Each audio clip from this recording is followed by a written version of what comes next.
सदन में 15 घंटे चर्चा की। अविश्वास प्रस्ताव गिरा।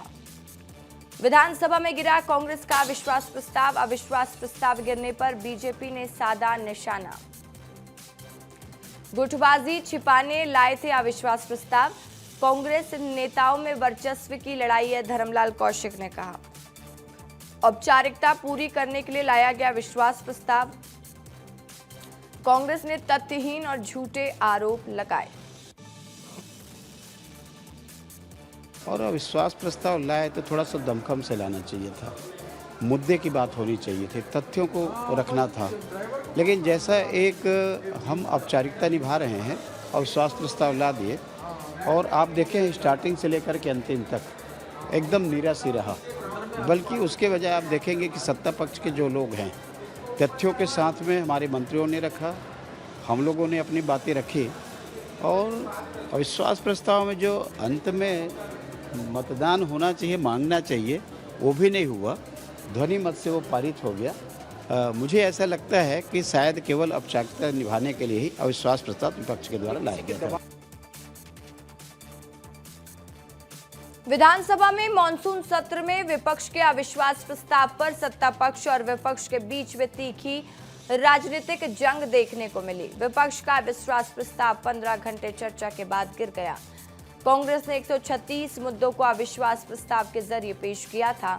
आरोप प्रत्यारोप, तीखी नोकझोंक, शायराना अंदाज और कई बार हंगामे के बीच मुख्यमंत्री विष्णुदेव साय ने सरकार का बचाव किया, जबकि कांग्रेस ने कानून व्यवस्था, भ्रष्टाचार, हसदेव, किसानों और बस्तर जैसे मुद्दों पर सरकार को घेरा। पूर्व मुख्यमंत्री भूपेश बघेल ने सरकार पर निशाना साधते हुए कहा, सरकार अदृश्य शक्ति से संचालित हो रही है। उन्होंने डीएपी की कमी, कोरिया मामले की सीबीआई जांच, बलौदाबाजार कांड को लेकर सरकार से सवाल किए। वहीं कांग्रेस विधायक कवासी लखवा ने बस्तर की उपेक्षा का आरोप लगाते हुए कहा कि यदि यही स्थिति रही तो अलग बस्तर राज्य की मांग उठ सकती है। योजना जो 2024 से पोर्टल बंद है, वो जो शुरू नहीं हुआ है, और एक नक्सली, 3 मुद्दे के अलावा इनके पास कोई उपलब्धि नहीं है जिसके बारे में वो चर्चा कर सकते। और सभी जगह प्रदेश में भय और आतंक का वातावरण है। इनके विधायक और मंत्री को ही अपने सरकार पर विश्वास नहीं है और इसी कारण से इनके विधायक कानून हाथ में ले रहे हैं। इससे पहले बलौदाबाजार आगजनी कांड पर डिप्टी सीएम विजय शर्मा के बयान के बाद सदन में हंगामा मच गया।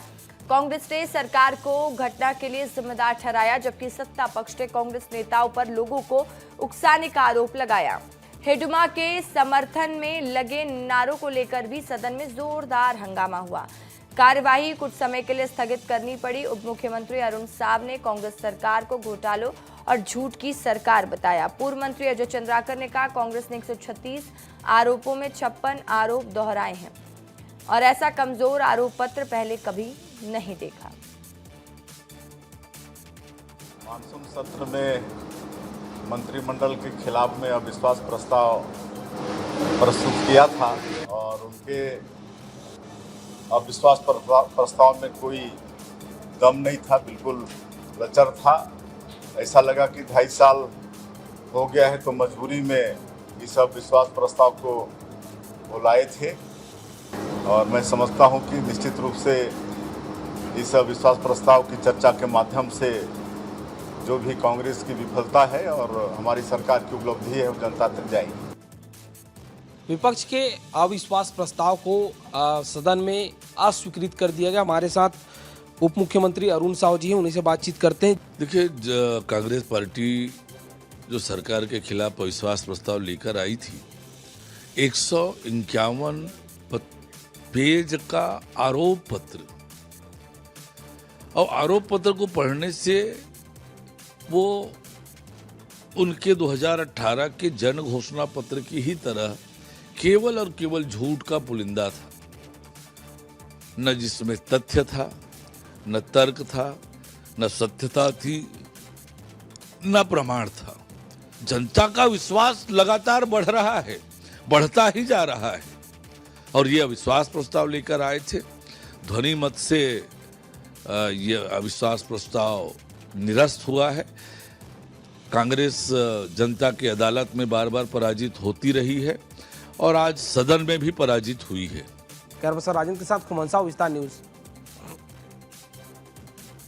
करीब 15 घंटे तक चली मैराथन बहस के बाद सत्ता पक्ष ने कांग्रेस के सभी आरोपों को बेबुनियाद बताया, जबकि कांग्रेस ने सरकार को हर मोर्चे पर विफल करार दिया और अंत संख्या बल के आधार पर अविश्वास प्रस्ताव गिरना तय रहा। लेकिन इस बहस ने सत्ता और विपक्ष के लिए आगामी लड़ाई के मुद्दे, दशा और दिशा जरूर तय कर दी है।